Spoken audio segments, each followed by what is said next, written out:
Martha Hale lifted the 60-pound grain sack the same way she did everything alone, without asking, without flinching. Her back straightened, her jaw locked, and when the sack hit the counter and half the men outside the window laughed, she didn't look up. Not once. Because looking up meant letting them see her face. And Martha had learned a long time ago that her face only gave people more to talk about. If this story sounds like someone you know or someone you used to be, subscribe to this channel, hit the bell, and follow Martha all the way to the end. Drop your city in the comments. I want to see how far this story travels. The summer of 1883 came to Red Bluff, Texas like a punishment. The sky cracked open every morning with a heat so flat and so white it pressed down on the town like a thumb on a bruise. The dust never settled. The air never cooled. And every morning before the sun had fully cleared the ridge, Martha Hale was already behind the counter of Hale & Sons General Supply, a name that hadn't been accurate in 11 years since her father died and left her the deed, the debt, and nothing else. She was 28 years old. She had strong hands. She kept the books in her head before she put them on paper. She could lift, haul, negotiate, and outfigure any man in the county when it came to grain prices and freight timing. She had built the business back from near ruin after her father's passing, one careful dollar at a time. None of that was what Red Bluff talked about. Red Bluff talked about her size, not in whispers. Never in whispers. That would have required a kind of shame the town didn't possess. No, Red Bluff said it plain, the way people say things they've decided are simply true facts of the earth, like the heat or the dirt. She's too big. Too heavy.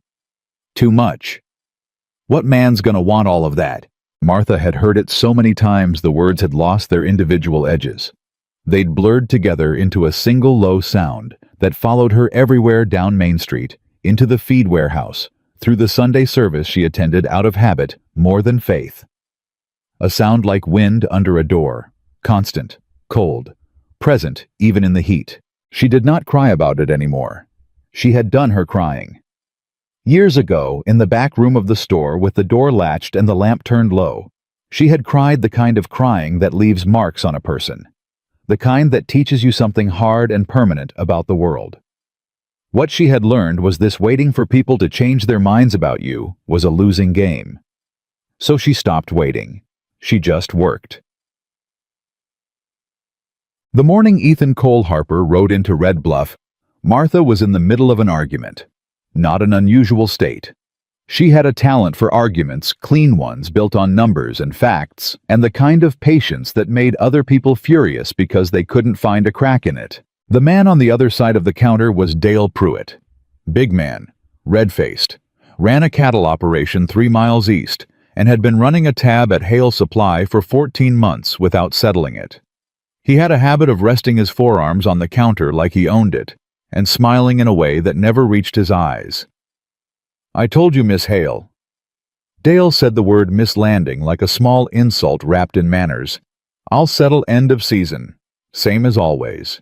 "End of season was 6 weeks ago, Mr. Pruitt," Martha said. She did not raise her voice. She placed the ledger on the counter and turned it to face him. "This column here is what you owe. This column here is what you've paid. The difference is what we're discussing." Dale looked at the ledger, then he looked at her. The look said several things at once, none of them spoken, all of them meant. "You know," he said, tilting his head, "your daddy wasn't this difficult." "My daddy is dead," Martha said, "and the balance still needs settling." Dale's jaw worked. He glanced toward the open door, checking for an audience. There were always audiences in Red Bluff, and he found one. 3 men on the boardwalk outside had slowed their pace. Listening. "Tell you what," Dale said loud enough for those men to hear. "I'll think on it. A woman running a business like this." He shook his head slowly like he was watching something sad. "It ain't natural, is it? You take on too much, Miss Hale. Same problem you always had. Just too much." He pushed off the counter and walked out. Martha stood there for a moment. Her hand was flat on the ledger. She could feel the edge of it pressing into her palm. She picked up a pencil, made a note, interest accruing. Then she heard the horse. She didn't look up immediately. She heard horses all day. The town ran on horses. But this one stopped directly in front of the store, and the way it stopped was different. Deliberate. Unhurried. Then boots on the boardwalk. Slow, even steps. The kind of steps that belonged to someone who'd spent years moving through spaces where noise could get you killed. The door opened. Martha looked up. The man who walked in was not what Red Bluff usually produced. He was tall, not in a way that announced itself, but in a way that was simply there, part of how he occupied space.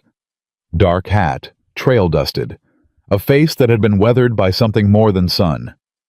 He moved through the store the way water moves around things, without forcing them, without wasting effort. He stopped at the counter. "Ma'am," he said. One word. Quiet, direct. He touched the brim of his hat, a clean, brief gesture like punctuation. Martha had been called ma'am before. It usually sounded like mockery, or worse, pity. The way this man said it sounded like a statement of fact. "Help you," she said. "Ethan Harper," he said. "Foreman out at the Cowboy Ranch. I'm looking to set up a supply account. Monthly freight, grain, salt, rope, lamp oil. I've got a list." He set a folded paper on the counter. Martha picked it up. She read it.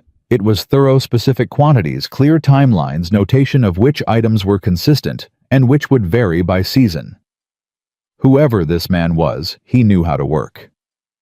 "This is a solid order," she said without looking up from the paper. "Ranch has 12 hands year-round," he said. "More during drive season. I need a supplier I can count on." "You'll get one," she said. She pulled out the account ledger. "I'll need a deposit against the first month. After that, net 15. "That's fair." She looked up then. He was watching her work. Not in the way men usually watched her, with that edge of amusement, that slight cruel energy. He was watching the way a person watches something they're trying to understand. Attentive. Level. It was such an ordinary thing. Such a completely ordinary way to look at a person. Martha felt it like a hand pressed flat against her chest. She looked back down at the ledger. "Name of the ranch owner?" she asked. "Calloway. James Calloway. But he's back east through September. I have signing authority on accounts." "I'll need that in writing." "I've got it." He reached into his coat and produced a folded document. She checked it. It was formal, proper, signed and dated. Not a man who cut corners. "All right, Mr. Harper," she said. "Welcome to Red Bluff." He nodded. Picked up his hat from the counter where he'd rested it, settled it back on his head. "Thank you, ma'am," he said. He walked back toward the door. Then he stopped. Turned back just slightly. "That man who left before I came in," Ethan said quietly. "The one with the loud opinion about how you run your business." Martha went still. "Dale Pruitt," she said. "He has an outstanding account." Ethan nodded slowly. "Seems like a man who's used to not paying what he owes," he said. "Not a question, just an observation, clean and flat." Then he walked out. Martha stood behind the counter for a long moment. The store was quiet. The heat pressed in through the open door. She realized her shoulders had dropped, had been up around her ears for most of the morning. She hadn't noticed until they weren't anymore. She noticed him again the next day, which she hadn't expected. She was at the freight dock behind the store, checking a delivery of salt bags against the invoice, 2 bags short. Which was not a surprise. The Abilene Freight Company had been skimming orders for 3 months when she heard boots on the dock steps. She turned. Ethan Harper, without his horse this time. On foot and carrying a crate. "I can take that back to you," he said, nodding at the crate. "Found it at the edge of town this morning. Looks like it fell off a wagon. Your name's on the side." Martha looked at the crate. It was hers, marked H&S Supply in her own black stencil. She had been wondering where it had gone for 2 days. "Thank you," she said, and meant it plainly. He set it down, looked at the freight dock, the salt bags, the clipboard she was holding. "Short delivery?" he asked. 2 bags, she said. "Third time in 6 weeks from the same company." "Abilene?" "Same." He made a sound of recognition. "Had trouble with them running supplies to the post. They pull weight when they think no one's checking. You document it. Every time, she said. Good. He looked at the clipboard she was holding. You'll want the freight manifest from their company office. Compare it to your receipts. You'll have grounds. She looked at him. I know, she said. Course you do, he said, and there was nothing condescending in it, just acknowledgement. He picked up his hat, nodded, turned to go. Mr. Harper, she said. He turned back. You didn't have to bring that crate back, she said. Most people wouldn't have bothered. He looked at her steadily. Most people don't pay attention, he said. I do. That was the moment Red Bluff noticed. Not the crate, not the practical conversation, but the fact that Ethan Harper was standing at the back dock of Hale Supply talking to Martha Hale like she was a person he respected, and neither of them seemed to think that was unusual. By afternoon, it had been remarked upon in 3 separate locations. In the barber shop, Carl Whitmore told anyone who'd listen that the new Callaway foreman had been seen talking to that Hale woman at the freight dock for a good 10 minutes. What was he thinking, you reckon? Said a man called Bender, who had never in his life had a thought worth thinking. Probably don't know the situation yet, Carl said. Give it a day. Town'll fill him in. Outside the dry goods store, 2 women stood in the shade and spoke in the careful, apologetic tone that people use when they're saying something unkind and want to sound sad about it. She's not a bad person, said the first woman. It's just she's so large, Vera. I know, said Vera.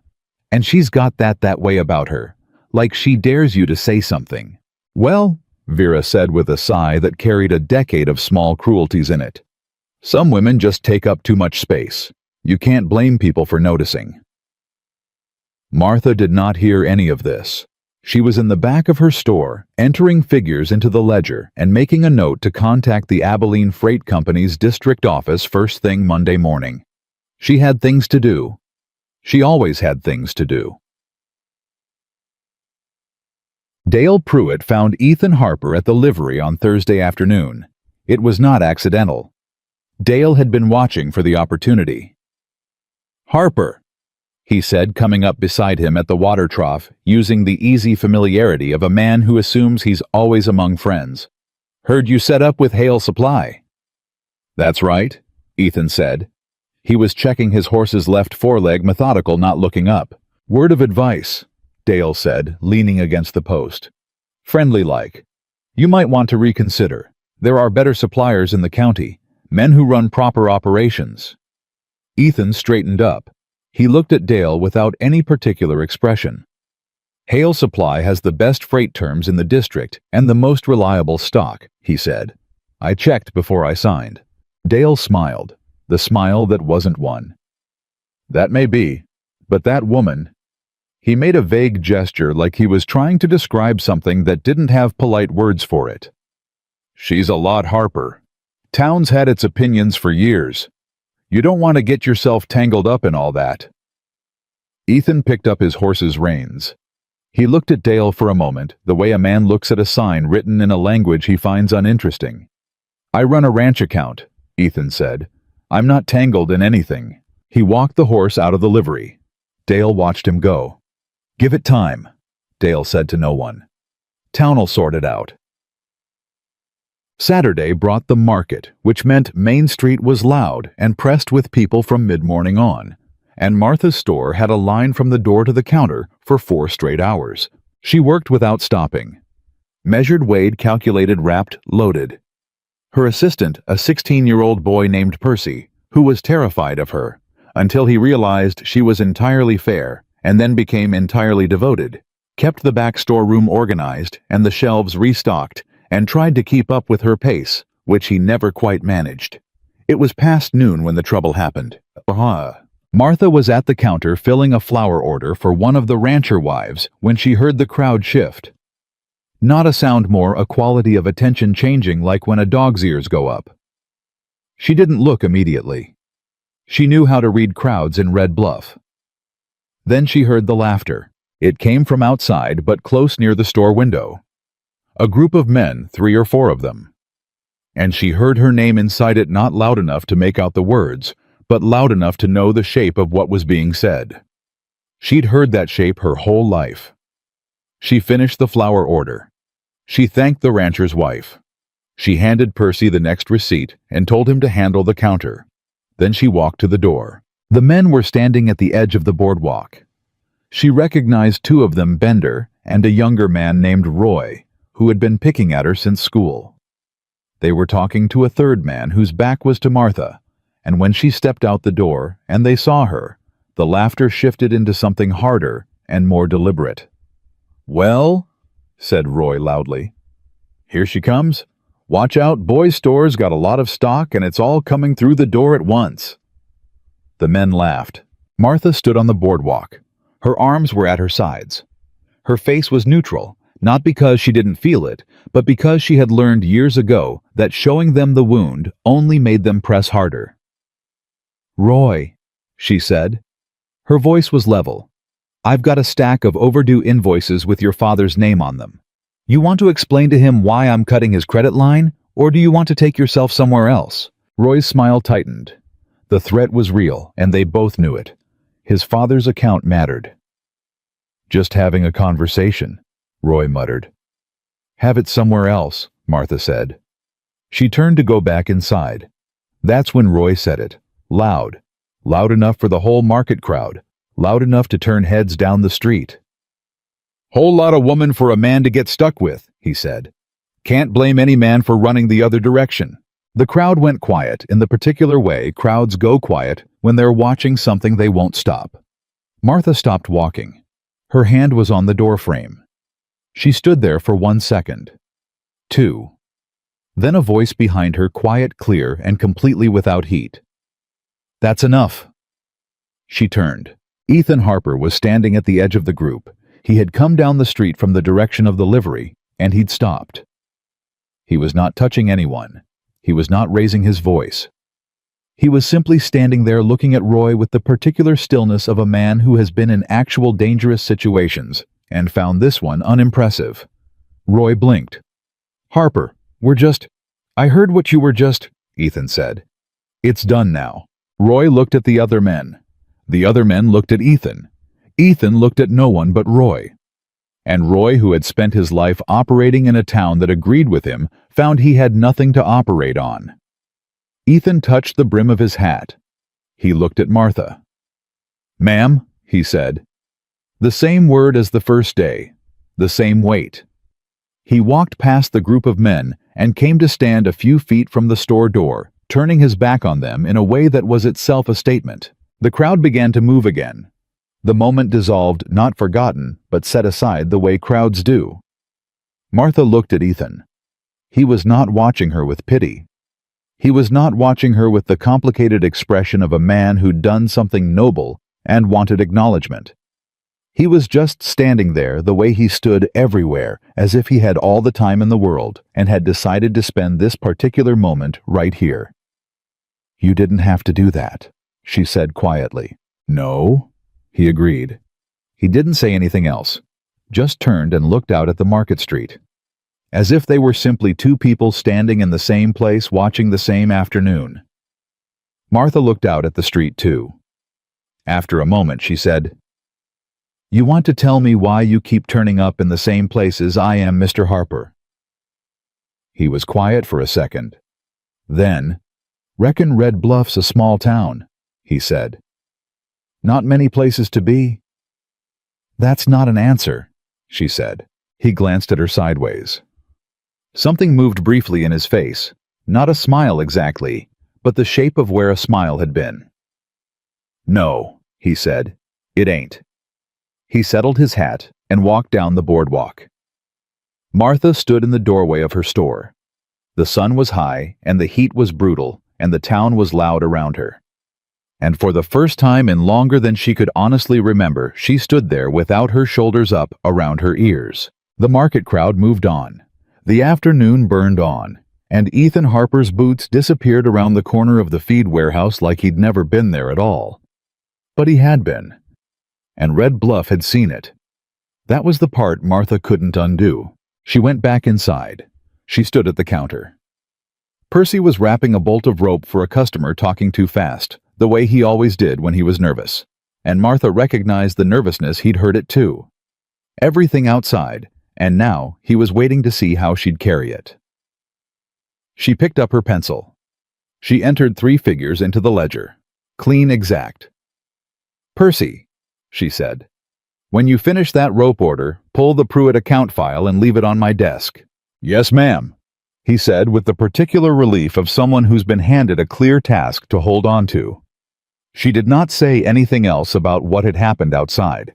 She never did. That was its own kind of survival.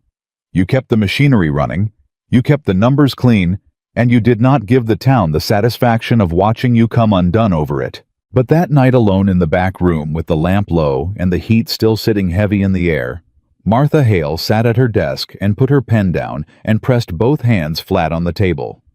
Whole lot of woman for a man to get stuck with. She had heard worse. That was the honest truth of it. She had heard things that would have broken a person who hadn't already learned how to walk through breaking. But something about tonight was different, and she knew exactly what it was, and she didn't want to look at it directly. It was the way Ethan Harper had said, "That's enough." Not in her defense. Not like a man performing rescue. Like a man who'd looked at something happening in front of him and decided simply that it was over. Like her dignity was not a favor he was granting. Like it was just a fact he was stating. She had not felt that before. Not once in 28 years in Red Bluff. And the feeling of it now was so unfamiliar, it scared her worse than Roy's laughter had. Because she knew what to do with people who mocked her. She had a whole system. A whole set of walls built up thick and tested. She had no system for someone like Ethan Harper. She picked up her pen. She went back to the ledger. She did not sleep well. Sunday in Red Bluff was church, and Martha went because her father had gone and his father before him, and because the building held memories she wasn't ready to let go of, even when the people inside it made her want to walk back out. She sat in the 3rd pew on the left side, same as always. The Whitmore family filled the pew in front of her. Vera Whitmore did not turn around. The Bender family was across the aisle, and Bender himself looked at the floor when Martha walked in, which meant he'd told his wife about yesterday, and his wife had opinions about it that had not been comfortable to receive. Good, Martha thought. Small satisfactions. The service was long, and the heat inside the church was thick, and Martha spent most of it looking at the back of Vera Whitmore's hat and thinking about the Abilene freight discrepancy and how she was going to document it precisely enough to demand recompense without triggering a contract dispute. She was halfway through working out the mathematics of it when she became aware, with the particular awareness that doesn't announce itself but is simply suddenly present, that someone had settled into the pew across the aisle and 2 rows behind her. She didn't turn around. She knew somehow. The way you know the temperature changes when a door opens. After the service, stepping out into the blinding white light of Sunday morning, she heard boots behind her. "Miss Hale." She turned. Ethan Harper. Clean shirt, hat in hand. He looked exactly the same as he did every other time she'd seen him, self-contained, direct no performance about him.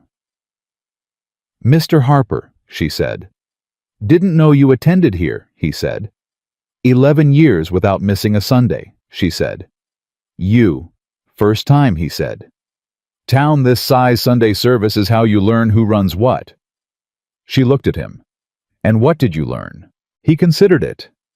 "Pruitt family takes up 2 pews," he said. "Whitmore family controls the deacon board. Your 3rd pew seat nobody takes, not even when the building is full." Martha was quiet for a moment. "That last part," she said carefully, "is an observation."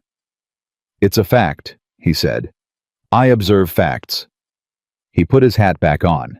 He nodded to her that clean, simple gesture that she was starting to recognize as just how he was not courtesy performed, but courtesy as natural as breathing. "Morning, ma'am," he said, and walked down the church steps toward the street. Martha stood on the top step and watched him go. The Pruitt family filed past her. Dale Pruitt did not look at her. His wife did a quick, complicated glance that might have been sympathy or might have been warning. Martha couldn't tell, and it didn't matter. What mattered was this. Ethan Harper had just described Red Bluff's entire social structure in 4 sentences, gotten it exactly right, and then walked away without making it about himself. She had lived here 28 years. It had taken him one Sunday morning. Monday, she sent the letter to Abilene Freight. Tuesday, she had a response aggressive dismissive, signed by a manager who clearly expected her to back down. Wednesday, she drafted her reply and had Percy write it to the telegraph office. Thursday, Ethan Harper came in to confirm the first supply delivery. He came in the morning before the market traffic picked up and stood at the counter with the same straightforward economy of a man who respects other people's time. First delivery Tuesday, he confirmed. I'll have 2 ranch hands here to unload. I'll have Percy ready, Martha said. He'll do the count on this end. You'll want someone to sign off on the Calloway side. I'll be here myself, he said. She made the note. She looked up. He was watching her write. Not in a way that made her self-conscious. In a way that was simply attentive. Something else, she asked. Abilene Freight, he said. Word got around, you sent a formal complaint. Word gets around fast, she said. Small town, he said. But that's a hard fight. They've got contracts with half the county. I've got documentation going back 4 months, she said. 2 bags short first delivery, 3 bags short second. First delivery of the summer was 4 bags short. That's not error, that's pattern. Ethan was quiet for a moment. You need a witness statement, he said. Ranch received one of their deliveries last spring. I logged it. Weight came up short then too. Martha looked at him. You'd give me a written statement.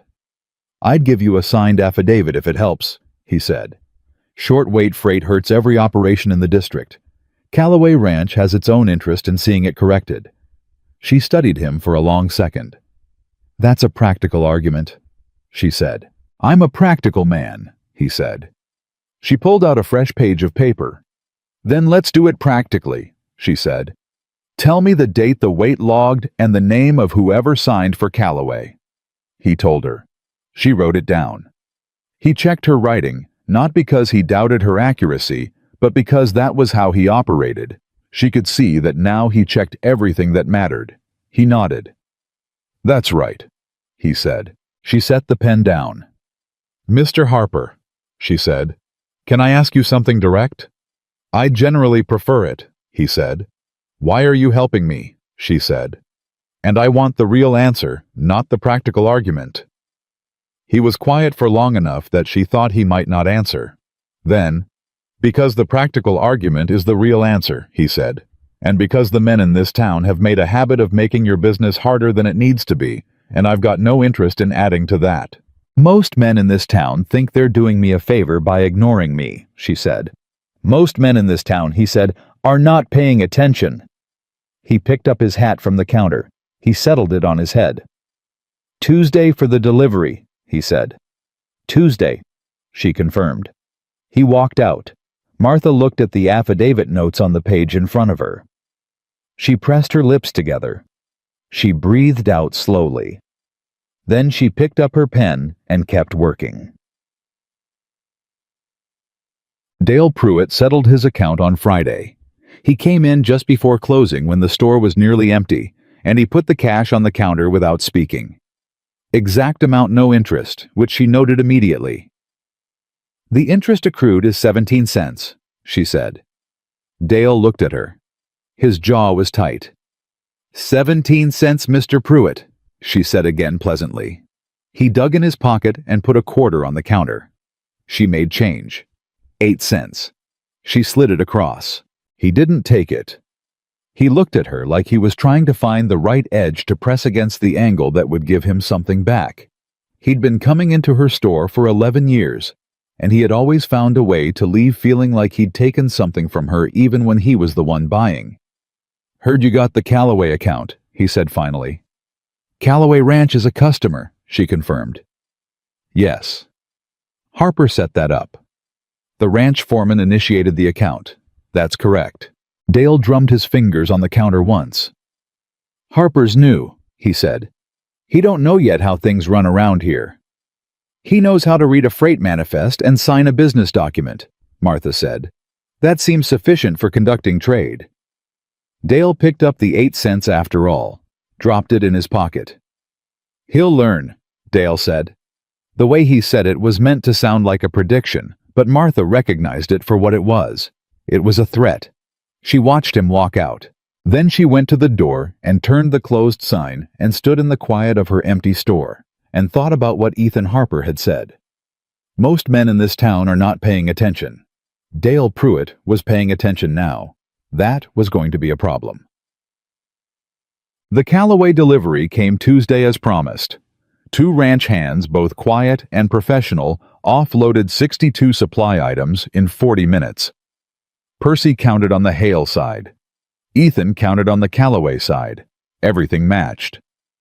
It was the cleanest supply delivery Martha had processed in 3 years. When the hands drove the wagon back toward the ranch road, Ethan stayed behind. He checked the count sheet against the invoice one last time, and there it was again, that habit of verification applied without apology. All good, he said. All good, she confirmed. He folded the invoice and put it in his coat pocket. He looked around the freight dock, not the way tourists looked around taking in atmosphere, but the way a working man looks at a working space, assessing flow and efficiency. You run this alone, he said. Me and Percy, she said, and 2 seasonal workers during drive season. He nodded slowly. Your father had this built in, what, the 70s? 1871, she said. He put the dock in when he expanded. Good build, Ethan said. Most freight docks in towns this size are an afterthought. This was planned. Martha looked at the dock. She'd swept it herself this morning, same as every morning. He was a careful man, she said. He thought things through. A beat of quiet. Sounds like he raised a careful woman, Ethan said. She didn't answer that. Not because it hurt, it was the opposite of hurt, and that was almost harder to navigate. How long were you with the cavalry? She said instead. He looked at her steadily, as if registering the redirect, accepting it without comment. 11 years, he said. Scout. First out of Fort Worth, then further west. What made you leave? He was quiet for a moment. A real moment of quiet, not stalling, but actually deciding whether to say. Orders I couldn't follow, he said finally, and a commanding officer who expected me to follow them anyway. She waited. There was a settlement, he said. Peaceful settlement. We were supposed to... He stopped. It doesn't matter what we were supposed to do. What we actually did was different, and I couldn't put my name to it a second time. Martha looked at him. He was not asking for her response. He'd stated a fact the way he always stated facts, level clean without the expectation of particular reaction. So you left, she said.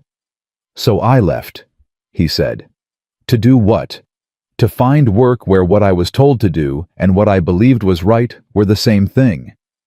A pause. Ranching comes close enough. Martha was quiet for a moment. The freight dock was empty, and the morning heat was already building. Most people in this town have never made a choice like that, she said. Leaving something because of principle. It's easier to stay and tell yourself the thing you compromised on wasn't that important. Ethan looked at her. You ever compromised? He said. On principle, no, she said. On plenty of other things. She paused. On letting people's opinions of me become my opinion of myself, for a while. He nodded once, slow. But not now, he said. She looked at him directly. Working on it, she said. He almost smiled. She was almost certain of it. Something at the corner of his mouth, brief, and then gone. That's honest, he said. I prefer it, she said. He looked at her for a moment, that level, attentive look, that she still hadn't fully learned to receive without the instinct to look away from it. Monthly delivery same day, first Tuesday, he said, returning to business, the way she'd redirected earlier, clean and unforced. First Tuesday, she confirmed. He walked down the dock steps. She watched him go. The thing she was working on, letting people's opinions become her own, pressed at her quietly all morning. a small internal ache like a bruise being tested. She'd told the truth. She was working on it.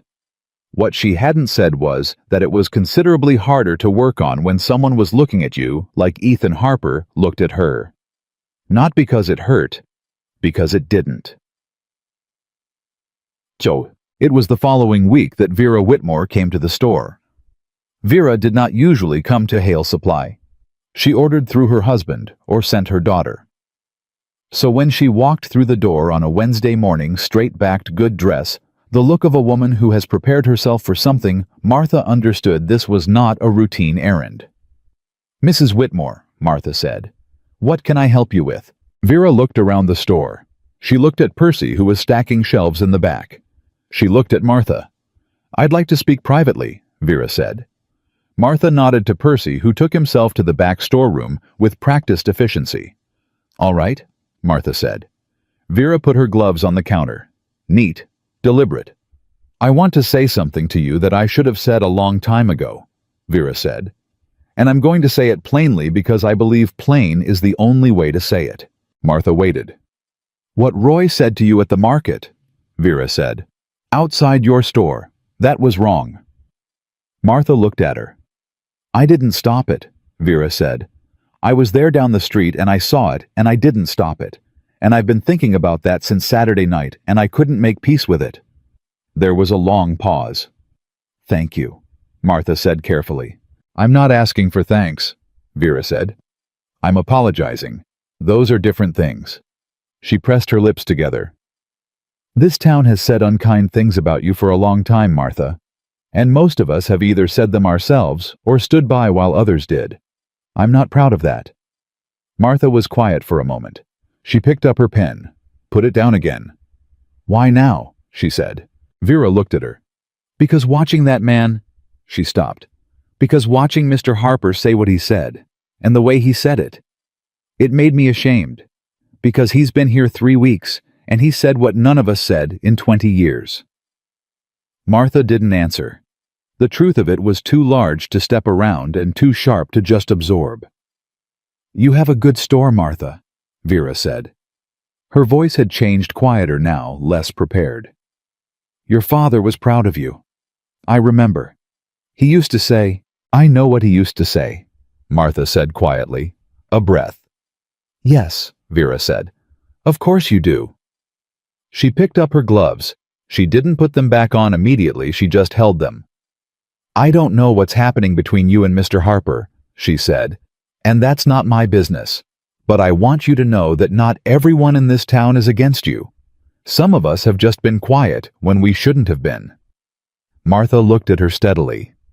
"Quiet has a cost," Martha said. "Yes," Vera said. "I'm aware of that now." She put her gloves on. She smoothed them. She looked up. "I'll take 2 pounds of coffee and a tin of baking powder," she said. "Please." Martha turned to the shelves. She measured the coffee with steady hands. She wrapped it in brown paper, same as everything else. No different, no acknowledgement of the weight that had just been placed on the counter and then somehow lifted from it. She set the package down. 40 cents, she said. Vera paid. She took her package. At the door she paused. "He was right, you know," she said. "What he said to Roy about measuring insecurity." Then she left. Martha stood at the counter. Percy emerged from the back storeroom, carefully not looking at her face. "Invoice from the Dalton orders ready," he said, voice carefully neutral. "Bring it here," she said. He brought it. She checked it. She found one error, a transposed number minor, and corrected it with 2 strokes of the pen. Work. Always work. But she let herself sit with what Vera Whitmore had said for just another moment before she put it away. He was right. She already knew he was right. She had known it standing on the boardwalk, hearing Roy's voice, and feeling the crowd's silence like a weight. What she hadn't expected was for anyone else to know it too. Ethan was at the livery that evening when Dale Pruitt and 2 other men found him. It was deliberately done. Martha would piece that together later from Percy, who'd heard it from the stable boy who'd been there oiling tack in the corner and gone entirely unnoticed. Dale came with Bender and a man called Travis, who had worked Pruitt land for a decade and did what Dale told him without excessive thought. "Harper," Dale said. "Got a minute?" "Finishing up," Ethan said without looking up from what he was doing. "This won't take long," Dale said. Ethan straightened. He looked at the three of them. He did not shift his weight or adjust his posture. He just looked. "Wanted to talk to you man to man," Dale said. "About the Hale woman." "Her name is Miss Hale," Ethan said. "Or Martha Hale if you prefer." Dale paused. He hadn't expected to be corrected on the first sentence. He regrouped. "Hale then," he said. "Look, you're new here. You don't know the situation. That woman's had ideas about herself since her daddy died and left her that store. Ideas above what's realistic for a woman, for a woman in her situation." "What situation is that?" Ethan said. His voice was entirely flat. "You know what I mean," Dale said. "I want to hear you say it," Ethan said. Dale's face reddened. He wasn't used to this having to make explicit what he normally got to leave implied. What he left implied was the cruelest part, and he knew it, and he knew that saying it flat out loud was different. "She's not—" He stopped. "She's not what a man picks," he said. "And the fact that you're running that supply account through her store is giving her notions about what's possible for her. And we're trying to do you a favor, Harper, because when she gets those notions and then it don't work out, you're worried about her feelings," Ethan said. Dale blinked. "Well, because that's what you're describing," Ethan said. "You're concerned about her developing expectations and then being disappointed." He looked at Dale steadily. "That's very thoughtful of you, Pruitt." Dale heard the edge in it. His jaw tightened. "That's not—" "Or," Ethan said, "you're worried that if she believes she's worth something, she's harder to push around. And 14 months of free credit gets harder to pull off when a woman believes she's worth collecting on." The silence in the livery was sudden and absolute. Bender looked at the floor. Travis looked at the wall. Dale's face went through several things at once. "That's a serious accusation," he said. "It's an observation," Ethan said. "Same as yours." He picked up his horse's reins. "I appreciate the concern," he said. "But Miss Hale runs a clean business, and she's got her accounting in order, so there's not much for any of us to worry about." He walked the horse toward the door. "You're making a mistake," Dale said at his back. The friendliness was gone now. This was just warning stripped clean. Ethan stopped in the doorway. He looked back over his shoulder. "Had someone tell me that before," he said. "Back with the cavalry when I walked away from orders I couldn't follow." He paused. "Turned out I was right then too." He walked out into the evening. The stable boy in the corner held very still and breathed very quietly. Dale stood in the middle of the livery for a long moment. Then he said something under his breath that wasn't intended for company. And Bender and Travis, who had both heard what Ethan Harper said about the credit, and had both run similar tabs at Hale Supply for similar lengths of time, found themselves with a sudden interest in looking at their boots. Martha didn't hear about the livery conversation until Thursday morning. Percy told her, relaying the stable boy's account with the careful accuracy of someone who understood that the details mattered, and that she would want them exact. She listened. She did not react visibly. When Percy finished, she said, "Did Harper look concerned?" When he walked out, Percy considered. "The boy said he looked like he always looks, ma'am, like nothing much had happened." Martha nodded. "Thank you, Percy," she said. Percy went back to the shelves. Martha looked at the day's first invoice without reading it. Ethan Harper had just made an enemy of Dale Pruitt, who had 2 pews at the church and had controlled the feed pricing for this county for a decade and could make a new foreman's professional life genuinely difficult in ways that wouldn't look deliberate. He had done it in 3 minutes in a stable for a woman who hadn't asked him to. Martha pulled out a fresh sheet of paper. She wrote a note. Short, direct. She folded it and wrote his name on the outside. "Percy," she said, "when you go to the post, take a detour past the Callaway Road and leave this at the ranch gate." Percy took it without asking what it said. It said, "Mr. Harper, I am aware of what happened last night. You should know that Pruitt will not let that conversation sit. If you need to step back from the Callaway account to avoid the trouble, I will understand it completely and hold no contract obligation. M. Hale." She sent it.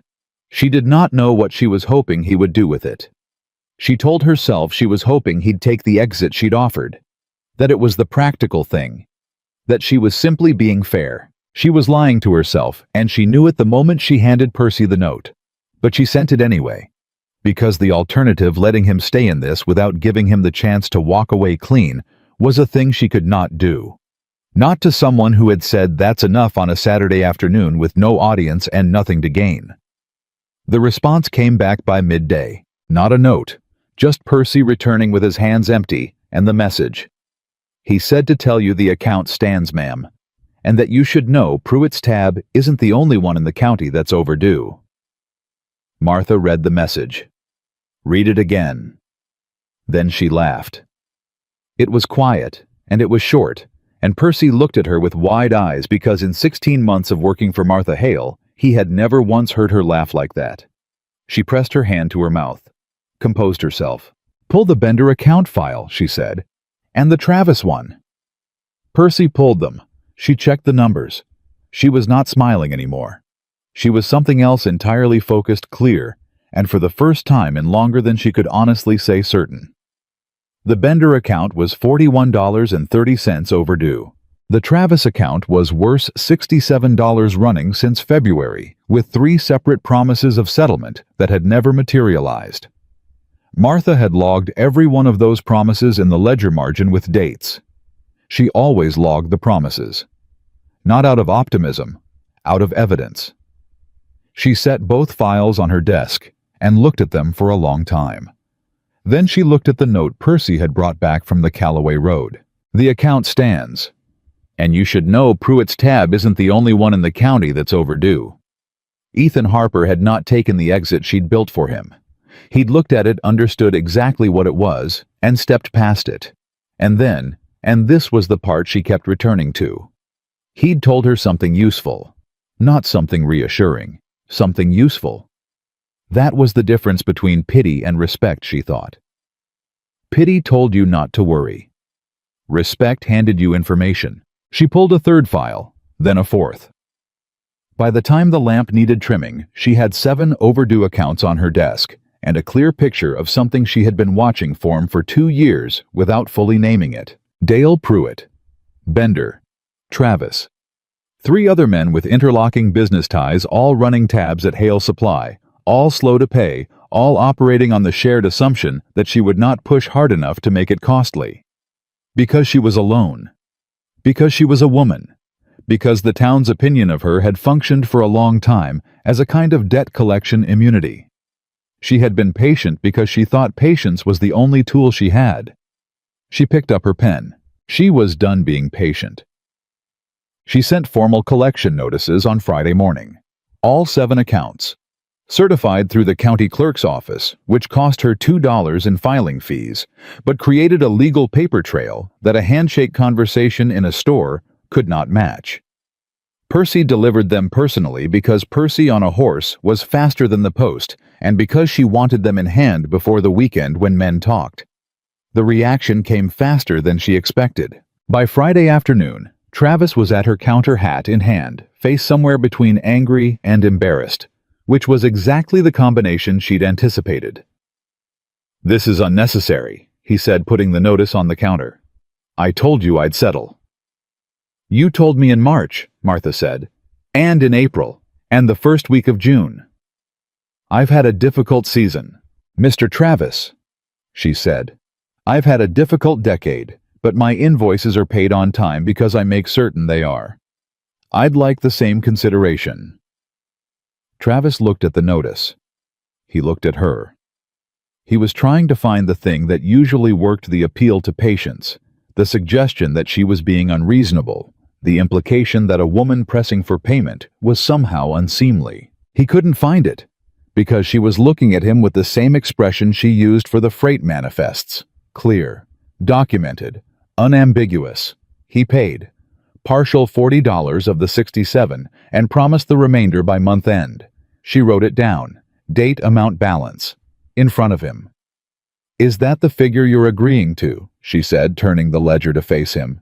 He looked at the number. He nodded. "Say it plainly, please," she said. "Yes," he said through his teeth. "That's the figure." She wrote his name next to it. "Thank you, Mr. Travis," she said. "I'll see you at month end." He left. Percy emerged from the back with the expression of someone who has just watched something very satisfying happen. "Don't," Martha said. "I didn't say anything," Percy said. "You were thinking it loud," she said. He went back to the shelves, and she was almost certain she heard him laughing quietly, and she decided not to address it. Bender came Saturday, angrier. He didn't bother with the hat. "You sent that notice to my wife," he said the moment he was through the door. "I sent it to the billing address on your account," Martha said. "Which is your home." "That was deliberate," he said. "It was accurate," she said. Bender put both hands on the counter. He leaned forward, the posture Dale used, the posture half the men in this town used when they wanted to use size as a substitute for argument. Martha did not step back. She had never once stepped back from a counter she owned. "I want to know," Bender said low, "who put you up to this?" Martha looked at him. "I put myself up to it," she said. "Same as I put myself up to opening this store every morning and running it every day for 11 years, while men like you ran tabs and assumed I'd never collect. That assumption was a mistake, Mr. Bender. I'm simply correcting it." Bender stared at her. "You're going to make enemies," he said. "I appear to already have them," she said pleasantly. "At least now they'll be current on their accounts." He paid. Every cent. He didn't speak again after that. She watched him walk out and felt something she had not felt in a long time. Not triumph. Steadier than triumph. She felt like herself. She didn't see Ethan until the following Tuesday delivery, but she thought about the note more than she wanted to admit. Not the gesture, or not only the gesture, the precision of it. He had identified the thing she needed to know, stated it without decoration, and left the action to her. He treated her like someone capable of handling information. She was not entirely sure how long it had been since anyone in Red Bluff had done that. The Tuesday delivery went the same as the first smooth-counted signed. Ethan's ranch hands unloaded with the same quiet efficiency. Percy did his count. Everything matched. When the hands drove off, Ethan stayed. This was becoming a pattern. Martha registered it without commentary. "Heard about the collection notices?" he said. "Word travels," she said. "Bender's been talking," he said. "Not kindly. Bender owes me $41, she said. "He's paid it. His opinion about the process is his own business." Ethan looked at her. That measuring look she was getting to know, not sizing her up the way others did, but actually paying attention. "You feeling safe?" he said. The question stopped her. Not the words she'd had men ask if she was all right, if she needed anything, in the kind of way that offered nothing. This was different. He said safe the way a man says it when he knows specific risks are specific. "You think Pruitt is a physical risk?" she said. "I think Pruitt is a man who's used to getting what he wants through pressure," Ethan said. "And I think you just applied pressure back.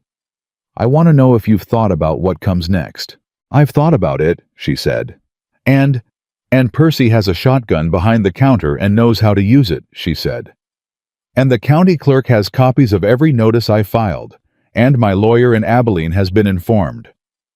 Ethan was quiet for a moment. "You have a lawyer in Abilene," he said. "Since my father died," she said. "He said the first thing to do when a man dies and leaves a woman a business is get a lawyer before anyone thinks to contest the deed." "Smart man," Ethan said. "Very," she said. "He also told me that the hardest part wouldn't be the legal work. It would be the part where the town decided I shouldn't have what he left me." She paused. "He was right about that too." Ethan looked at her for a long moment. "Miss Hale," he said, "can I ask you something direct?" She recognized her own words coming back at her. Something moved in her chest, small, warm, and immediately suspect. "You generally prefer it," she said. Something happened at the corner of his mouth. 11 years, he said. "Running this alone. You ever get tired?" She opened her mouth, closed it. The honest answer arrived before the careful one, and for once she let it. "Every day," she said. "I get tired every single day." He nodded, not with pity, with recognition. "Me too," he said. "Different kind of tired. But the same, the part where you're doing the right thing and nobody much notices, and you keep doing it anyway because stopping would mean something you can't live with." She looked at him. He was not performing this.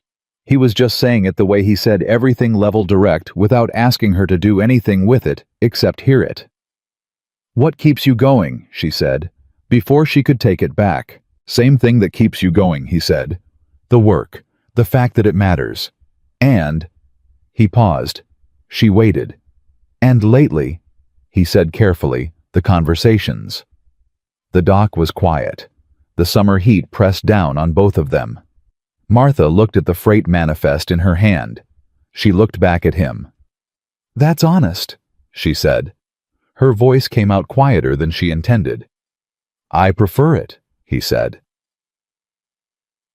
That evening, Dale Pruitt had dinner with the Whitmore men at the back table of the Red Bluff Saloon, which was where things in this town actually got decided. Carl Whitmore was there. 2 men from the county land board, and a man Martha had never met, but whose name she knew, a lawyer from out of county named Gerald Foss, who had handled land disputes in 3 surrounding counties, and whose reputation, depending on who you talked to, ranged from shrewd to predatory. Percy's stable boy source reported this to Percy on Wednesday morning. Percy reported it to Martha on Wednesday, standing in the storeroom doorway, with the look of someone who understood the weight of what he was carrying. Martha listened to every word. Then she said, "What do you know about Gerald Foss?" Percy blinked. The name sounds like Gamai. He handled the Reardon land case in Coleman County," she said. 1881. The widow Reardon had a deed clean and legal. Foss found a procedural irregularity in the original filing and tied it up in county court for 2 years until she ran out of money to fight it and settled for 1/3 of the land's value. Percy stared at her. "How do you know that?" he said. Because my father read every land case in a 3-county radius for 10 years, she said, and I read his files after he died."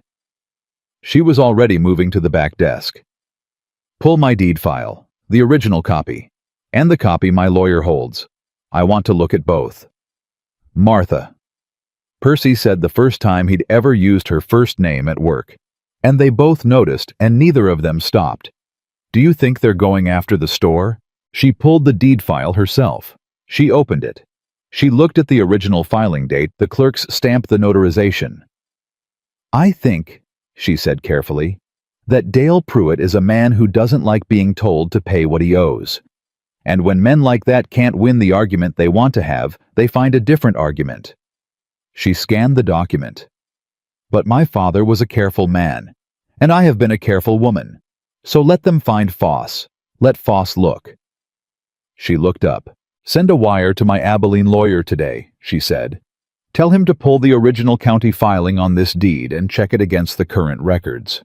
I want to know if anything has been touched." Percy was already reaching for his hat. "Percy," she said. He stopped. "Not a word to anyone," she said. "Not the stable boy, not the post clerk, no one." "Yes, ma'am," he said. He left at a near run. Martha stood in the empty storeroom with the deed in her hand and felt the shape of what was coming with a clarity that was almost physical. This had never been about her body. That had only ever been the surface, the thing they used to make her feel small enough that she wouldn't notice what was underneath. What was underneath was this store, this deed. 11 years of careful, exact, documented work on land that was worth more than it had been when her father left it to her in a town that had grown up around it, and men who had been watching that value accumulate for years, while telling themselves she couldn't be real competition because women like her didn't count. She put the deed back in the file. She pulled out the account ledger. She started working backward through every transaction, every credit, every margin note she had made for 11 years. If they were going to come for the store, they were going to find it in better order than anything they'd ever walked into. Humble. She was still at the desk at midnight when she heard the knock. Not the front door, the back dock door. 2 knocks, a pause, 1 more. She recognized it because it was the same pattern Percy used when he came back after hours with something important.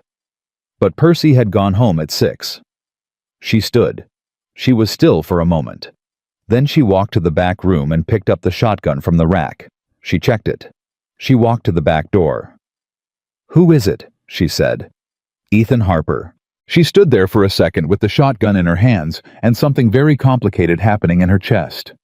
She unlatched the door. He was standing on the dock, hat in hand. He looked at the shotgun without flinching. His eyes moved to her face. "I heard about Foss," he said. She looked at him. "How?" "Callaway Ranch does business with every man in 3 counties, he said. "Word moves." She stepped back from the door. He came inside. She set the shotgun down. She gestured toward the desk, covered in ledger books and files. He looked at it without comment. "Sit down," she said. He sat. She sat across from him. "They're going after the deed," she said. No preamble. He'd said he preferred direct. "That's what I figured," he said. "You knew before tonight." "Suspected," he said. "Pruitt's pattern, the credit, the pressure, the public mocking, it's not about you personally. It's about the land. That's county road access on your south border. Whoever owns this store controls the freight approach to the eastern ranches. He's wanted that access for years." Martha stared at him. "How do you know that?" she said. "Because I looked," he said. "When I set up the Callaway account, I checked the county land map. Callaway Ranch has the same access problem. Your south border matters to us too." She was quiet for a moment. "You set up that account," she said slowly, "partly because of the land access." "I set it up because your prices are better and your freight is cleaner," he said. "The land access is a separate fact. But yes, I'm aware of it." She sat with that for a moment. A man who stated all his reasons, even the ones that made him look calculated, especially those. "You could have told me that at the start," she said. "I could have," he said. "I thought it might make you trust the account less." "And now," she said. "Now I think you'd rather know," he said. She looked at him across the desk. "You're right," she said. "I'd rather know." He leaned forward, his forearms on the desk, hands folded, and she noticed his hands worked scarred at the knuckles. The hands of someone who had done real physical labor for a long time. Not a desk man. Never had been. "Tell me what you have on the deed," he said, "and I'll tell you what Callaway can offer on the access side. Between your lawyer and Callaway's business interest, Foss is going to find this a harder fight than he's expecting." Martha pulled the deed file toward her. She opened it. Outside, Red Bluff was dark and quiet, and the summer night was thick with heat. Inside the back room of Hale & Sons Supply, 2 people sat across a desk from each other and went through 11 years of paperwork with the kind of attention that only mattered if you intended to win. At some point past 1 in the morning, Ethan said, "Your father notarized this with County Clerk Walker. Walker retired in '78, but his records are archived." "I know where," Martha said. "I figured," he said. She looked up from the file. He was watching her. The lamp between them made the light close and warm, and the rest of the room dark. "Why are you here?" she said, quietly, not the practical version of the question. He held her gaze. "Because it's the right thing," he said. "And because—" He stopped. "Because," she said, "because I can't sit at the Callaway bunkhouse knowing you're in here alone with all of this," he said. "And I've tried, for about 4 hours." Martha looked at him. She did not look away. She had spent 11 years learning how to take up space alone. How to fill the silence herself, and not need anyone to fill it with her. She had gotten very good at it. She had gotten so good at it that she'd started to believe the aloneness was a choice and not a wound. But it was a wound. And right now, at past 1 in the morning, with 11 years of careful ledgers spread across her desk, and a man across from her who had said, "I couldn't sit there knowing you were alone with this," she felt the wound and the closing of it at the same time. "Thank you," she said. Her voice was steady. She was proud of that. "Don't thank me yet," he said. "Let's see what we find in the filing dates." She looked back at the deed. She found the filing date. She stared at it. "Ethan," she said. He leaned forward. She turned the deed to face him and pointed to the county record stamp in the lower right corner. He looked at it. He looked at her. "That stamp," she said. "That's not the original clerk's mark." He was very still. "Someone altered this filing," she said. "After the fact." The room was absolutely quiet. "That's not a deed problem," Ethan said slowly. "That's fraud." Martha looked at the stamp. 11 years she had looked at this document. 11 years, and she had never seen it because she had never had reason to look for it. "Someone knew Foss was coming," she said, "and they moved first." Ethan stood up. "We need your Abilene lawyer on the first stage tomorrow morning," he said. "He'll need the original county record to compare," she said. "I know someone at the county clerk's archive," Ethan said. "Cavalry contact. He can pull the original filing record before business hours." Martha stood. She looked at him across the desk, across the spread of papers, across the lamp's close light. "You have a cavalry contact at the county archive," she said. 11 years in the service," he said. "You accumulate contacts." She almost laughed. She pressed it down. "All right," she said. "First stage leaves at 6. I'll have the archive record by 5, he said. He reached for his hat. "Mr. Harper," she said. He stopped. She had a great many things she could have said. Accurate things. True things. Things she had been building toward slowly over weeks of conversations that were practical on the surface and something else entirely underneath. "Be careful," she said. "Whoever altered that stamp knows what they did. And they know we're going to find it." He looked at her steadily. "So do I," he said. He walked out the back door. Martha stood in the middle of her back room with the altered deed on the desk and the lamp burning low. She was not afraid. She was angry.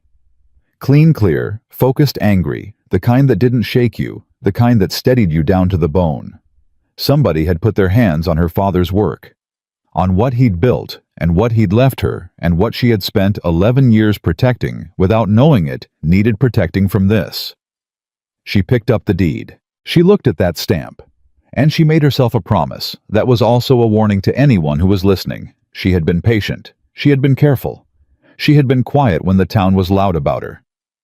She was done with all three. Ethan was back by 4:58 in the morning. Martha had not slept. She had not tried. She had spent the hours between his leaving and his return going through every document in the deed file, cross-referencing dates, comparing clerk signatures against the 3 other county documents she had on file that carried the same office stamp from the same period. By 3 in the morning, she had found 2 more irregularities. Small.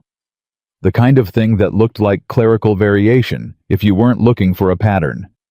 She was looking for a pattern. She had the coffee on when she heard his boots on the back dock. She opened the door before he knocked. He looked at her face and said, "You found more." 2 additional stamps, she said. Different documents, same irregularity. He came inside. He set a leather document folder on the desk. He opened it. The original county filing record was inside, pulled from the archive, stamped by the clerk on duty, signed and dated this morning at 4:31. Ethan's cavalry contact had not asked questions. He had simply pulled the record and handed it over and told Ethan to bring it back by noon. Martha set her copies next to the original. They looked at them together. The silence lasted about 15 seconds. "It's different," she said. "It's different," he confirmed. The stamp on the original county record was clean. Sharp edges, even ink distribution, the correct registration mark in the lower corner that the county clerk's office had used from 1871 through 1879. The stamp on her copy of the deed, the copy that had been in her file for 11 years, the copy she had looked at 100 times without cause to question it, was off by 2 millimeters in the registration mark, and the ink weight was heavier on the left side. Someone had re-stamped her deed copy, not the original, just her copy, which meant someone had accessed her files. Martha stood up straight. "My files are in this building," she said. Ethan looked at her. "When was the last time someone had unsupervised access to this building?" he said. She went through it, quickly, methodically. She was good at this, sequencing events, locating gaps. 8 months ago, she said. "I had a water pipe break in the back storage room. I was out of the building for 2 days while it was repaired. Percy was sick that week." She stopped. The repair crew was hired through Bender's construction contacts. They looked at each other. "Bender," Ethan said. "Running a tab he didn't want collected," Martha said. "And connected to Pruitt since before I took over this store." Ethan closed the document folder. "We need to be on that 6 o'clock stage," he said. "I'll get my coat," she said. "Soon." The Abilene lawyer's name was Raymond Cross, and he was 63 years old, entirely bald, and possessed of the particular unhurried certainty of a man who had been right so many times in courtrooms that he no longer felt the need to perform urgency.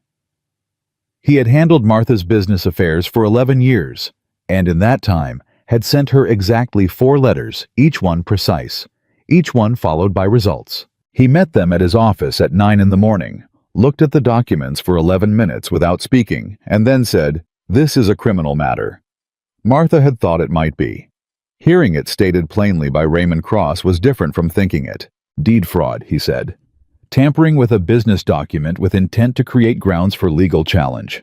If Foss had filed on the basis of your copy without the original county record being checked, the irregularity would have given him standing." He set the documents down. "Who had access to your building?" Martha told him about the pipe repair, about Bender, about Pruitt's pattern. Raymond listened without expression. When she finished, he looked at Ethan. "And you are," he said, "Ethan Harper, Callaway Ranch foreman. I have a business interest in Miss Hale's south border access, and I pulled the original county record this morning." Raymond looked at the archive stamp. "You have a contact at the clerk's office." "I do," Ethan said. "Good," Raymond said. He stood up. "Here is what happens next. I file a fraud complaint with the county sheriff today before Foss files anything on behalf of Pruitt. That establishes the sequence. Once that complaint is on record, any filing Foss makes becomes a response to the fraud allegation rather than an independent action. It changes the entire posture of the case." "How long?" Martha said.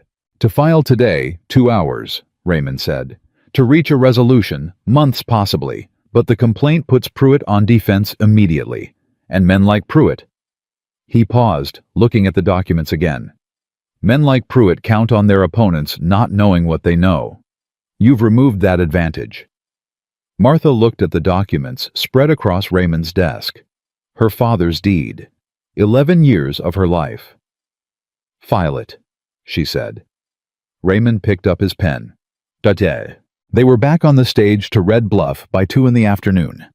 The stage was empty except for the 2 of them and a traveling merchant who fell asleep before they cleared the Abilene city limits and didn't wake until they hit the Red Bluff Road. Martha watched the flat Texas country pass and thought about her father, about the way he had read those land case files county by county, year by year. She had thought as a child watching him that he was simply careful by nature. She understood now that he had been afraid, that he had known in the way people know things, they can't say plainly that what he was building would survive only if he built it better than anything anyone could find fault with. He had been right, almost. He hadn't protected it from someone getting inside the building. "You're thinking about him," Ethan said. She looked at him. "How do you know?" "Your face changes," he said. "When you're working a problem, you go very still. When you're thinking about something that matters personally, You look like you're listening to something no one else can hear." She looked at him for a moment. "You observe things," she said. "Habit," he said. "Scout training. You learn to read the signs that aren't the obvious ones." She turned back to the window. The merchant snored softly. "He would have liked you," she said. "My father. He respected men who paid attention." Ethan was quiet for a moment. "He sounds like a man worth respecting," he said. "He was the only person," Martha said, "who never once made me feel like I was too much. For anything." She paused. "When he died, I thought I would find other people like that. Eventually. That I just needed to find them."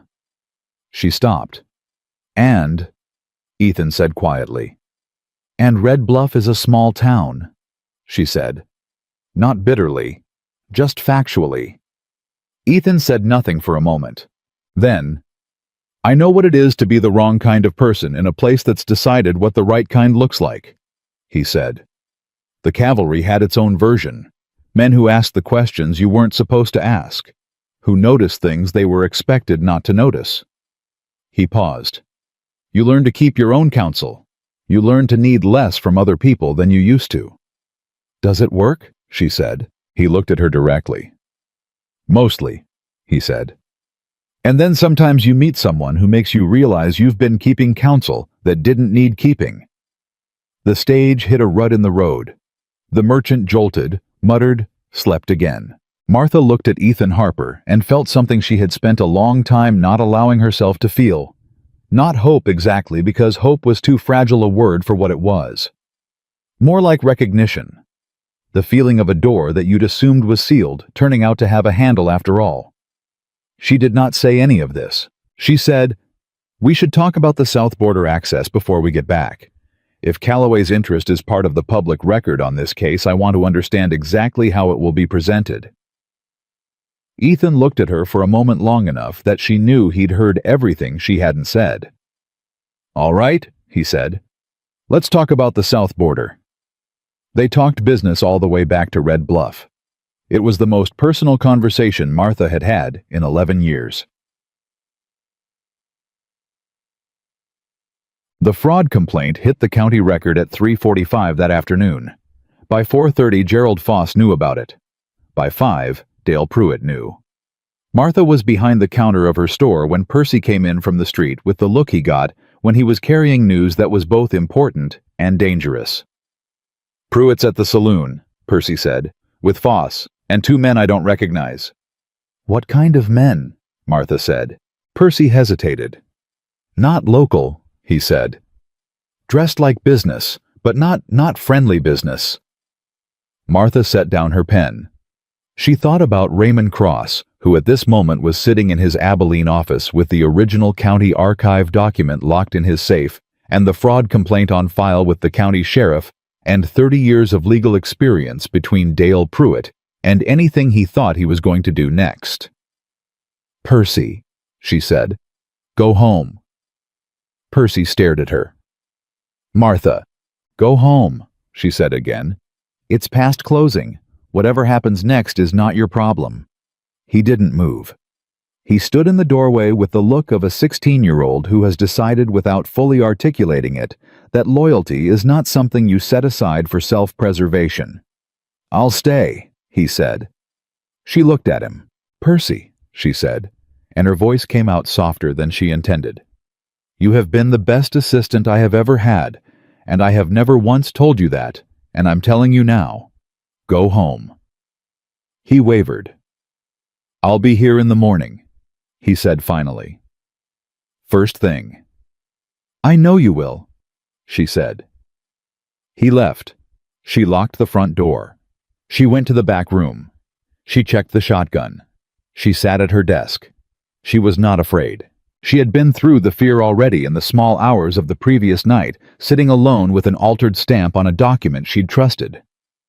Fear had done what it was going to do, and then she had walked through it, and now she was on the other side where things were clear. She was waiting to see what Pruitt would do when a plan he'd been building for months hit a wall. She did not have to wait long. The knock at the front door came at 6:15. Hard. The kind of knock that's not asking. Martha walked to the front of the store. She did not open the door immediately. She stood to the side of it. "Who is it?" she said. "Foss." A voice she didn't know measured professional. "Gerald Foss. I'd like to speak with you, Miss Hale." She thought for a moment. She opened the door.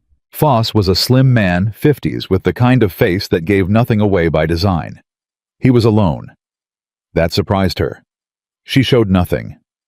"Mr. Foss," she said. "May I come in?" he said. She stepped back. He came inside. He looked at the store the way a surveyor looks at land assessing calculating. She had seen that look before on men who thought they were being subtle. "I'll be direct," he said. "Please," she said. "My client." He paused. "My former client, as of approximately 2 hours ago when news of your complaint reached us, was Dale Pruitt. I want you to know that I was engaged to examine a legal question about deed filings in this county. I was not engaged to commit or cover fraud." Martha looked at him. "Former client," she said. "As of 2 hours ago," he confirmed. "I don't do criminal work. And what Mr. Pruitt apparently arranged through Mr. Bender—" He stopped. His professional composure held, but barely. "I was not informed of the nature of the deed copy. I was told there was a procedural filing irregularity. I was not told it had been manufactured." Martha sat down slowly. This was not what she had expected. "You're telling me," she said carefully, "that Pruitt deceived his own lawyer." "He did," Foss said. "And I want you to know that because it will matter when the sheriff's office begins its investigation. I will be making my own statement. Everything I was told, everything I was shown, and the precise point at which I understood that what I'd been told was false." Martha looked at him for a long moment. "Mr. Foss," she said, "why are you telling me this tonight? You could have made your statement to the sheriff without coming here." He looked at her directly. For the first time since he'd walked in, the professional mask slipped slightly.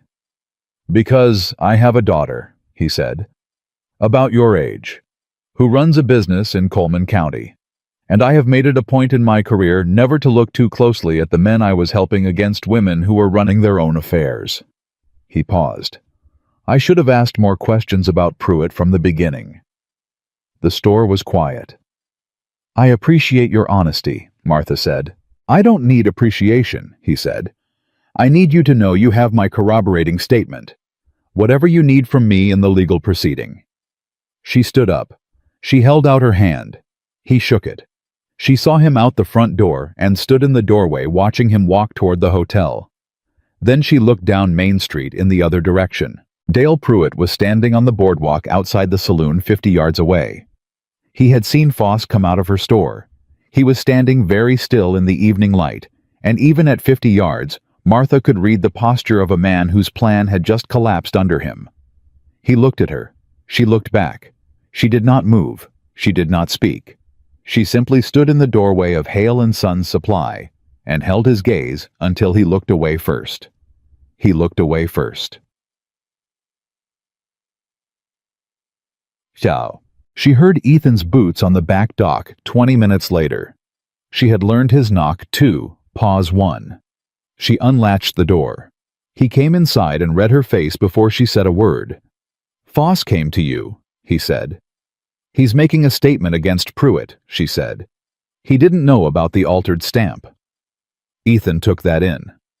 "That complicates it for Pruitt significantly. It eliminates his defense," Martha said. "He can't claim the irregularity was Foss's interpretation of a legitimate document. His own lawyer is going to tell the sheriff he was deceived." Ethan sat down. He ran his hand over his jaw the first time she had seen him make that gesture, the gesture of a man recalibrating. "Pruitt's going to come at you directly now," he said. "Not legally. He's lost the legal angle. But a man like that doesn't just stop." "I know," she said. "Martha," he said. It was the first time he had used her first name. The room shifted slightly. Neither of them acknowledged it. Both of them felt it. "I want to be here," he said. "Not because you need protecting. You have made it abundantly clear that you are capable of protecting yourself and your business And your legal standing, better than most men twice your age." He paused. "I want to be here because I want to be here. And I think you know what I mean by that."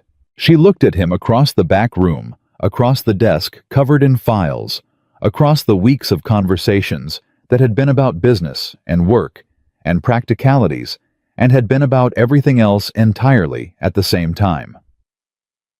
"That's a significant thing to say," she said. "Yes," he agreed. "It is." She was quiet for a moment. "I don't know how to do this," she said. Plainly. The way she said things she had decided to say instead of carrying alone. There has never been anyone in this town who looked at me the way you look at me. Like I'm simply a person, who is here, who is worth the looking." Her voice stayed level. She was proud of that, and it cost her something. "I don't know what to do with it." "You don't have to do anything with it," he said. "Not tonight. Tonight is enough." She looked at him. "You are the most patient man I have ever encountered," she said. "I'm a scout," he said. "I learned how to wait for the right moment a long time ago." Something moved through her warm and real and terrifying in the way only true things are terrifying. "Ethan," she said. He looked at her. "Thank you," she said. "For all of it. From the crate on the dock to this moment." He shook his head slightly. "Don't thank me for doing what made sense," he said. "It didn't make sense to most people," she said. "The whole town will tell you so."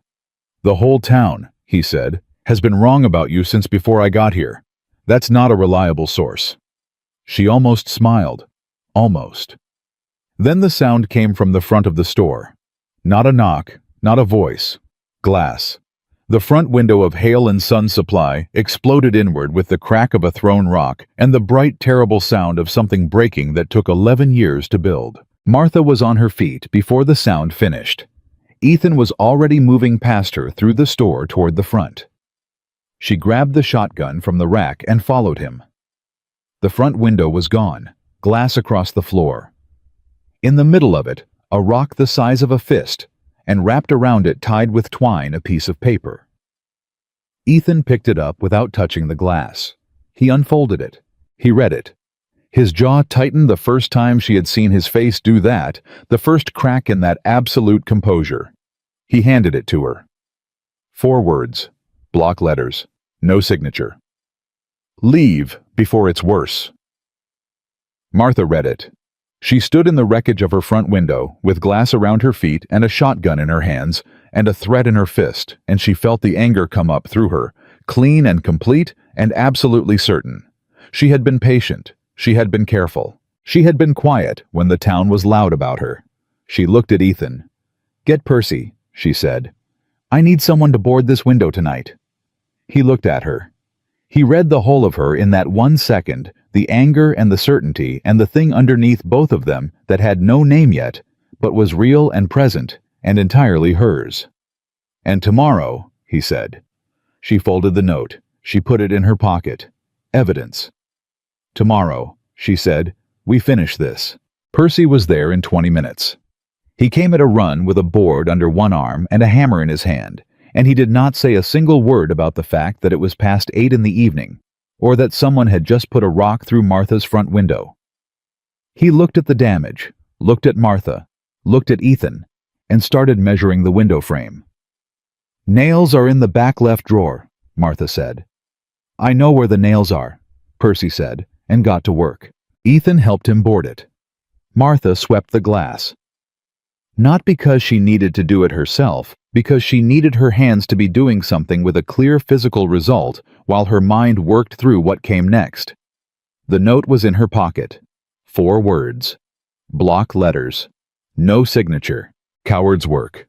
Always had been. The men who threw rocks through windows in the dark were the same men who ran tabs for 14 months and called it nothing. Who altered documents through a proxy and called it business. Who stood in crowds and laughed at a woman and called it just talk. None of it had ever been just talk. She understood that now with the kind of bone-level clarity that only comes when something finally breaks open. When the board was up and the glass was gone and Percy had checked the frame twice, and declared it solid. Martha put her broom down. "Go home," she told Percy. "Lock your own door tonight." Percy looked at her. "Martha?" "That's not a suggestion," she said. He looked at Ethan. Ethan gave him a single nod, steady, certain. The nod of a man who was not going anywhere. Percy left. Martha turned to Ethan. "The note goes to the sheriff first thing tomorrow," she said, "along with the deed documents and Foss's statement. Raymond Cross should be in Red Bluff by noon if he takes the morning stage," Ethan said. "I'll wire him tonight. Post office is closed." "Postmaster owes me a favor," Martha said. "He's been 3 months late on his salt account, and I didn't file on him out of courtesy." She picked up her coat. "Courtesy I'm about to collect." Ethan looked at her for a moment with that expression she had stopped trying to deflect, direct, warm, and entirely serious. "I'll walk with you," he said. She did not argue. The postmaster sent the wire. Raymond Cross received it at 9:47 that evening, according to the timestamp on his response, which arrived back within the hour. He would be on the first stage. He would bring 2 copies of every document. He would also, he added in the clipped telegram style that was entirely characteristic of him, be bringing a colleague who specialized in criminal fraud prosecution. Martha read that last line twice. Criminal fraud prosecution. She folded the telegram and put it with the note from the Rock. She and Ethan walked back through Red Bluff's quiet streets in the dark. The saloon was still lit. It was always still lit, but the street itself was empty. Someone was watching from the barber shop window. She knew it. The way you know things in a town you've lived in your whole life, the way you feel eyes before you see them. She didn't look. "You should know," Ethan said as they walked, "that I sent a letter to James Calloway in Boston last week." She looked at him. "Informing him of the South Border access situation," he said, "and of Pruitt's involvement. Calloway has business interests with 2 of the county land board members. Not Pruitt's allies, different faction." He paused. "Calloway's response arrived this afternoon.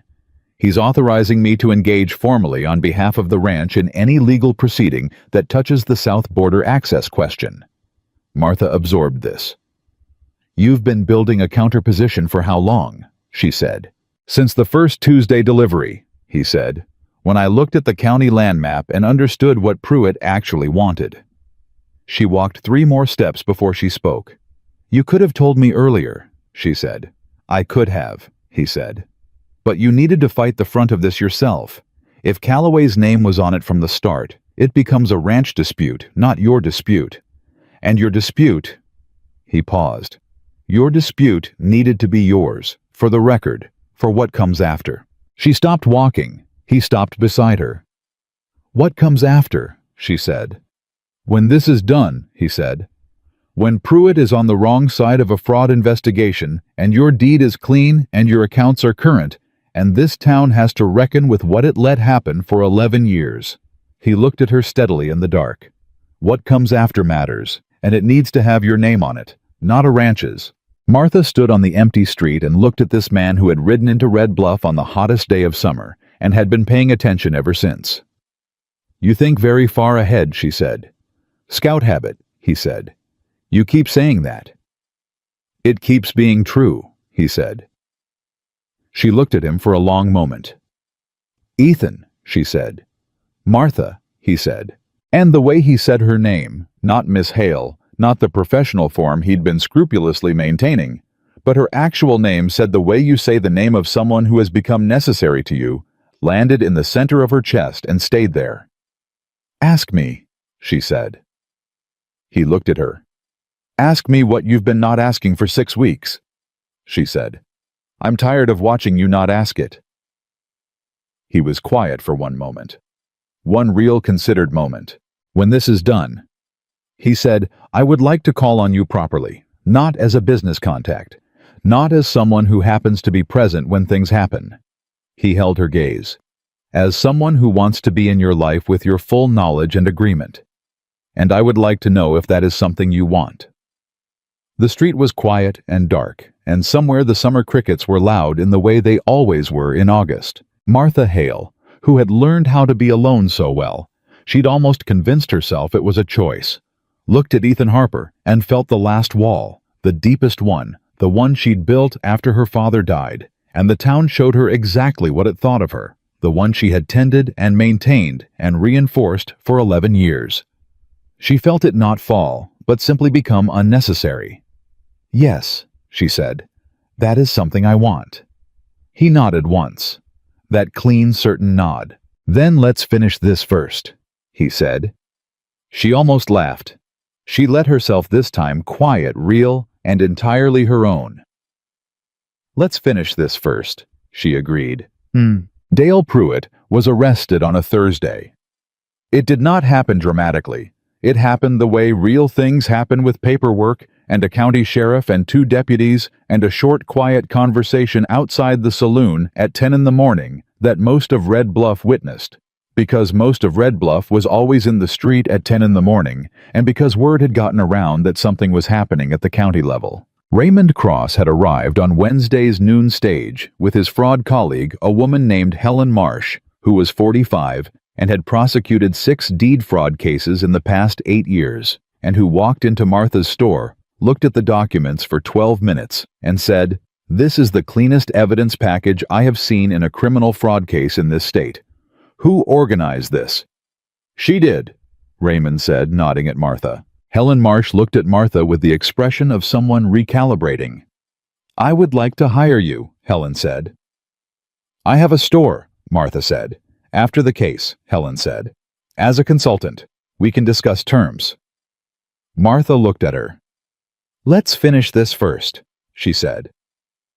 The sheriff's conversation with Pruitt lasted less than 5 minutes. Martha watched it from the front of her store. The new glass had been installed Tuesday morning. Ethan having located a glazier in the next county and had him in Red Bluff within 2 days, because Ethan Harper, when he decided something needed doing, did not wait. And she watched Dale Pruitt's face as the sheriff spoke to him, and as the reality of the situation moved across that face, like weather. Bender had already made a statement. That had happened Tuesday before Pruitt had time to coordinate a story, because Raymond Cross had suggested to the sheriff that the time to take statements was before the parties had the opportunity to align their accounts.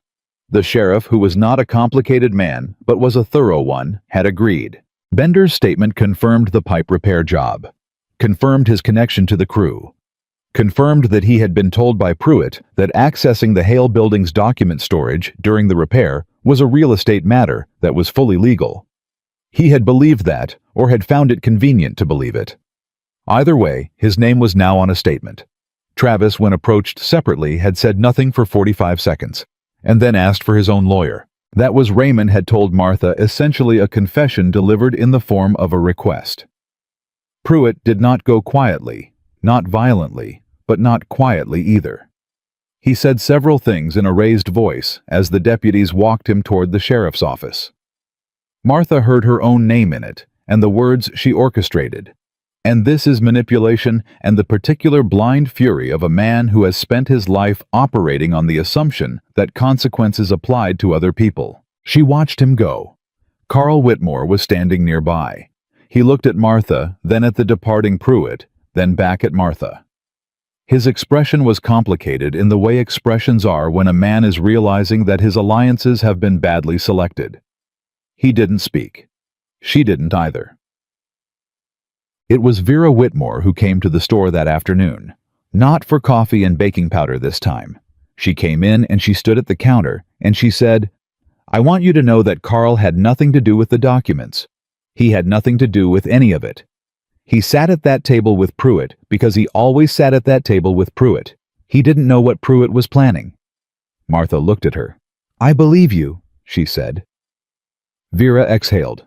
"He's a foolish man," Vera said. "He follows the loudest voice in the room instead of thinking for himself. He always has." She pressed her lips together. "But he is not a criminal." "Vera," Martha said, "I know the difference between a man who commits fraud and a man who eats dinner with the man who commits fraud. Carl is not under investigation." Vera looked at her. Her eyes were bright, not with tears exactly, but with something adjacent to them. "Carl is going to come and speak with you himself," Vera said. He told me so this morning. He is going to come and say what should have been said a long time ago. He doesn't owe me. He does, Vera said firmly. This town does, and some of us are going to pay what we owe Martha, whether it's comfortable or not. Martha looked at her. That's fair, she said. Vera straightened. She looked around the store, the clean shelves, the organized counter, the new window with its fresh putty, still pale at the edges. Your father built something good here, Vera said. He did, Martha said. So did you, Vera said. She left. Martha stood at the counter for a moment. She picked up her pen. She went back to work. But something had shifted in the quality of the air in the store lighter somehow, as if the building itself had been waiting for someone to say that, and had exhaled upon hearing it. The twist that nobody had expected came on Friday morning. Raymond Cross called it a development. Helen Marsh called it extraordinary. Martha, sitting in the back room of her store with the two lawyers and Ethan and a letter that had arrived in Thursday's late post, called it what it was.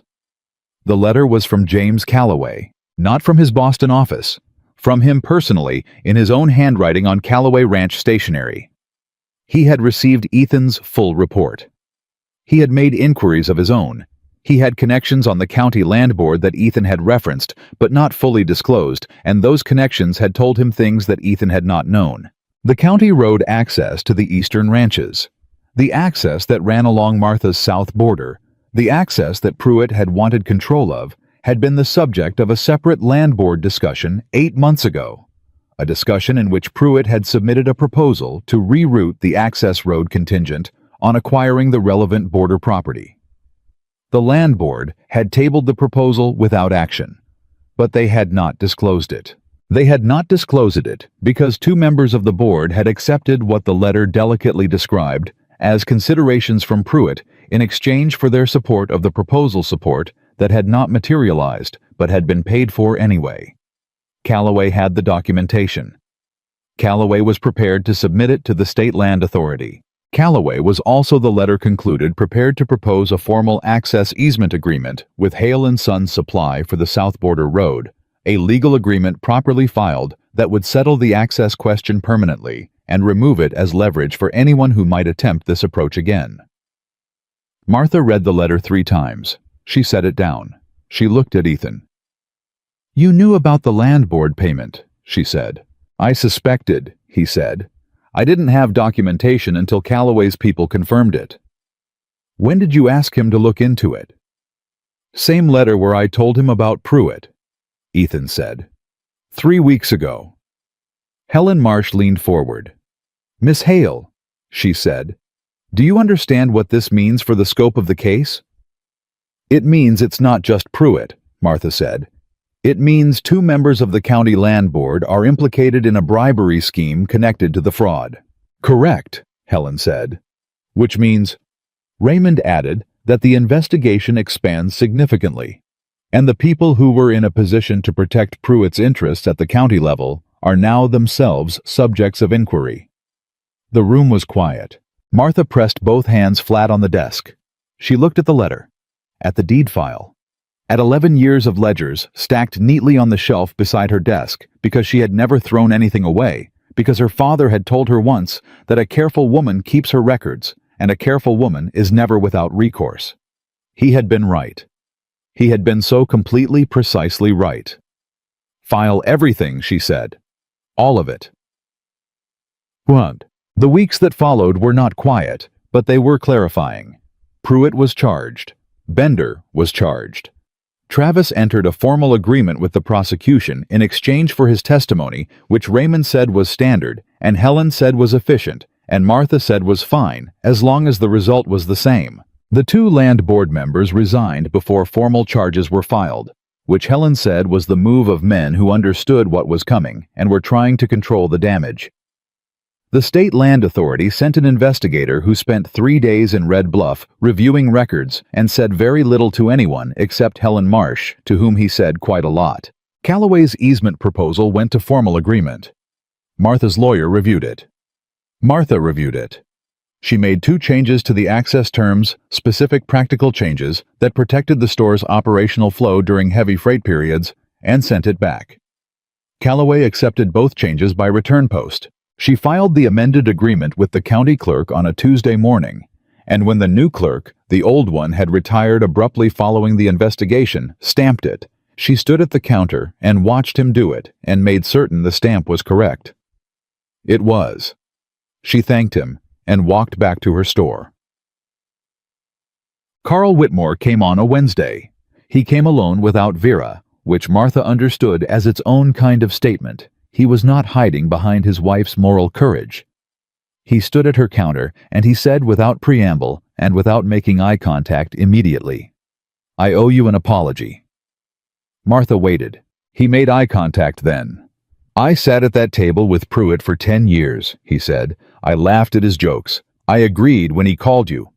He stopped. "When he talked about you the way he did. I didn't throw rocks through your window. I didn't touch your documents. But I made it easy for him to do those things because I made it clear for a long time that this town agreed with his opinion of you." His jaw worked. That was wrong.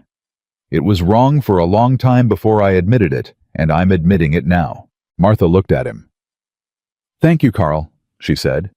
He nodded. He put his hat back on. Then he said, "Your father was the best businessman in this county. Everybody knew it. We didn't want to say it about you." He paused. "That was our failure, not yours." He walked out. Martha stood at the counter. She thought about her father reading land cases by lamplight. She thought about the grain sack she'd lifted on the day Ethan rode in, and the laughter outside the window, and every collection notice, and every overdue account, and every moment she had stood in this store and been told in one way or another that she was too much. She thought about the window broken and replaced, the stamp altered and corrected, the deed challenged and clean. She picked up her pen. She opened the ledger to a fresh page. Ethan came that evening as he had come most evenings since the Rock, and they sat in the back room with coffee and the kind of conversation that had long since stopped being about business and was entirely about the 2 people having it. "Calloway wants me to stay on permanently," he said. He made it official in this week's letter. Full foreman contract, 3-year term. Martha looked at him. "Are you going to take it?" "I'm considering it," he said. "There are factors." "Such as," she said. He looked at her steadily. "Such as whether the most important part of my life here has any future in it," he said, "or whether I'm reading the situation wrong." Martha set her coffee down. "You are not reading it wrong," she said. He nodded. "Then I'm taking it," he said. She looked at him, this man who had ridden into Red Bluff on a hot day and looked at her through an open door and not looked away, who had returned a crate and signed an affidavit and sat in her back room at 1 in the morning going through 11 years of documents, who had asked her a question on a dark street and waited for the honest answer. "I told you I didn't know how to do this," she said. "I meant that." "I know," he said. "I'm going to be difficult," she said. "I'm going to keep the store name. I'm going to keep my own accounts. I'm going to argue with you when I think you're wrong, and I'm usually going to be right." "I know," he said again. "And I'm going to need you to keep doing what you've been doing," she said, and her voice came out quieter than she intended, "which is looking at me like I'm simply here, and real, and enough." Ethan Harper set his coffee cup down. He leaned forward, and he looked at her with the same expression he had looked at her with since the first morning at the counter, direct level, entirely present. "Martha," he said, "I have never once looked at you and seen anything other than exactly what you are, which is the most capable, the most determined, and the most honest person I have encountered in 35 years of paying close attention." He paused. "You have never been too much, not for a single moment. The people who told you so were measuring with the wrong instruments." She looked at him. The lamp was low. The summer night was warm through the back wall. "That," she said, "is the most precise thing anyone has ever said to me." "I'm a precise man," he said. "I know," she said. She reached across the desk and she put her hand over his deliberate chosen, entirely hers, and she held it there. He turned his hand over and held hers back. Red Bluff did not change overnight. It never does, towns don't. But it changed. It changed the way real things change, which is slowly and without announcement, and in ways you can only see if you're paying the right kind of attention. The women who had stood in the shade and spoken carefully about how Martha took up too much space started coming into the store themselves, instead of sending their daughters. They came in the morning before the street got busy, and they bought their coffee and their baking powder, and some of them said things, and some of them didn't say anything, and Martha served them all the same efficient fare without making anyone perform their regret. The men who had run long tabs paid them. Not all of them immediately, and not all of them without complaint, but they paid. Because the word was out that Hale Supply had a lawyer in Abilene and a fraud case on record, and an interest in keeping accurate accounts, and somehow that changed the mathematics of letting a bill run. Percy got a raise. He didn't ask for it. Martha put it in his pay envelope on the first Friday of September with a note that said, "Only, you stayed. That matters." He folded the note and put it in his shirt pocket and didn't say anything about it, which was the right response, and which was why she'd hired him in the first place. The Callaway account grew. 3 additional ranches on the Eastern Road signed supply agreements with Hale and Sons by the end of the summer because the easement was clean and the access was legal, and the word had traveled that Martha Hale's freight was reliable, and her books were exact, and she did not short-weight, and she did not let errors stand uncorrected. She expanded the freight dock in October. She hired a second seasonal worker and kept him through November because the volume warranted it. She put her father's name back on the sign, Hale and Sons Supply, established 1871, and below it, in new paint. In her own lettering, she added M. Hale Proprietor. Not Miss, not widow, not formerly of. Just the initial and the name and the fact of ownership stated plainly, the way her father had taught her to state things. On the last warm evening of the year when the summer had finally let go its grip on Red Bluff, and the air carried the first suggestion of fall, Martha and Ethan rode out to the south border of her property. She had never been out here on horseback. She had walked it once with her father when she was 12 years old, and he was showing her the boundaries of what they had. She remembered him pointing at the road that ran along the fence line and saying, "That road matters, Mattie. Don't ever let anyone tell you it doesn't." She hadn't known what he meant then. She knew now. They stopped at the fence line and looked out at the road, her road legally documented properly. Easement filed clean in the county record with the right stamp and the right clerk, and no one's hands on it but the right hands. "He knew," she said. "Your father," Ethan said. "He knew someone would come for this eventually," she said. "He didn't know who or when, but he knew. That's why he read all those land cases. That's why he told me to get a lawyer first thing." She looked at the fence line. "He was preparing me for a fight he knew was coming and couldn't name." Ethan was quiet for a moment. "He trusted you to handle it," he said. "He did," she said. "He was right," Ethan said. She looked at him. In the evening light on horseback at the edge of what her father had built, and what she had kept, and what she was still every morning choosing to fight for, she looked at this man who had ridden into her life on the hottest day of the summer and had not looked away. "He would have liked you," she said again. What she had said on the stage to Abilene. "You told me that before," Ethan said. "I know," she said. "I say things twice when I mean them completely." He looked at her. That corner of his mouth moved. "Good to know," he said. She turned her horse back toward town. He turned beside her. They rode back through the last of the summer evening side by side, at the same pace, taking up exactly the space they were entitled to. Martha Hale had been told her whole life that she was too much. She had spent 11 years learning to carry that like a wound. What she understood now, riding back toward the store with her name on the sign and her deed clean in the file, and a man